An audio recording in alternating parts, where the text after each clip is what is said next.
Mommy Minutes, brought to you by the Sawyer School. Dealing with stress, it's something that all of us must figure out. And how you handle it might affect how your kids deal too. Yeah, Rebecca Stewart joins us now with a look in today's Mommy Minute. Hey, Rebecca. Good morning again, guys. We do know that children get stressed. We've heard about it dealing with homework, with peer pressure, balancing all of that with after-school activities. But you might be really surprised to learn that your kids just might mirror what you find most stressful. The images are everywhere. The spiraling stock market, the failure of America's big three, unprecedented job losses at a national housing market in crisis. It is a scary time, but you might be surprised to see who's worrying the most. On the news, it's always about the economy, and people are getting laid off, and they're losing their jobs, and then like the stock market isn't really good. It's going down. Lucian Mark is 9 years old. The same concerns that have a lot of parents up at night keep him awake as well. You're always amazed at how much your children absorb from what they're hearing and what they're experiencing and what they're seeing. It's scary? Sometimes, because then you never know if one day your parents are going to come into the door sad because they lost their job or they had to lay off somebody. And Lucian is not alone. A new study just revealed 84% of kids 9 or older share his concerns. Children have far better intuition, so they're picking up parents' anxiety, parents' worry. In November, my mom, she had to lay off some people, and she wasn't happy about it at all, because those people had families, and those families probably thought, oh no, somebody lost their job, now what are we going to do? Those concerns bring Lucian to this West Hartford office each week. Here, with the help of computers and psychotherapist Rae Tattenbaum, he can literally see the effect anxiety has on him physically. Here, he's listening to the Beatles, and if there's a break in the music, it's because he's anxious. When he calms himself down, the music plays without interruption. His mother, Patricia, often uses the same techniques as her son, so she doesn't bring home her own burdens. When he was much younger, I probably protected him a bit more. At this age, I feel like he sees what he sees, and he needs to have some sense of reality. And the experts say it's the right thing to do. Parents should have an honest dialogue, so kids like Lucian get to know what's going on. They don't have to keep it pent up inside.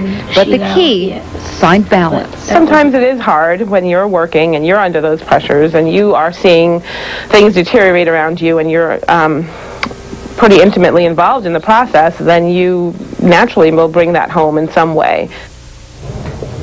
Now, the key here, as we mentioned, find balance. And joining us with some helpful suggestions, because that's a really tough thing to do, is Rae Tattenbaum, our psychotherapist. Thank you so much. Good morning. Good morning. We have talked about this for some time. I was really surprised, I have to say, that it was something parents should talk to their children about, that you shouldn't keep it all pent up inside, for lack of sort of a better term, that even these anxieties are something we should talk through. How do we find that calming balance? How do we talk to our kids about this? First, we have to recognize the impact on us of this economic turmoil we're in. Then secondly, we have to recognize that children do pick it up. They are so sensitive to our moods. Third, we have to have the intent of sharing with them that they'll be safe no matter what. And you had said, you know what, approach this much like you do a thunderstorm. Absolutely. Explain that a little. Well, think about the shift that a child goes through with a pending thunderstorm. They suddenly get anxious, they get frightened. It would be helpful if you created a feeling that they're going to be safe. So ask them, what would make them feel safe? You could sit, you can draw, you can talk, you can just create a safe place for them, knowing that the adult is going to take care of them. And you said, okay, right now you have a roof over your head, you have things in the world that are okay, but more than anything, we have each other. We have each other. We have to begin, once again, to build family rituals. Time where we sit together, we have dinner together, maybe we draw together. It's important to turn off the electronics and just be with one another and begin to share The parent is in charge.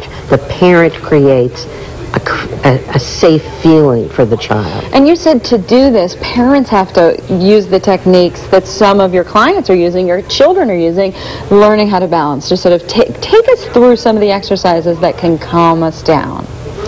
One excellent exercise is something called coherent breathing. Coherent breathing is really all about balance, balancing blood flow. So think about breathing in to a count to 4, breathing out to a count to 4. Very simple but effective. Absolutely.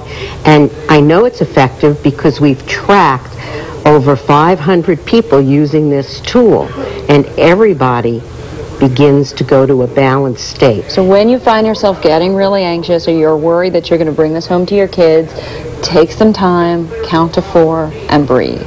Right. 4 in, 4 out.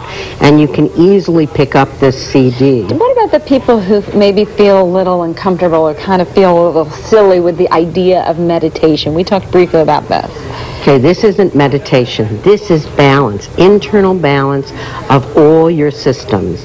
And of course, biofeedback and neurofeedback are excellent training tools to teach one how to gain balance during these very stressful times. Rae Tattenbaum, thank you so much. We appreciate your being a part of our program, and I'm sure we'll have lots more questions as the weeks go on. Thank you so much. And I'm really glad that we're beginning this conversation. Okay, thanks so much.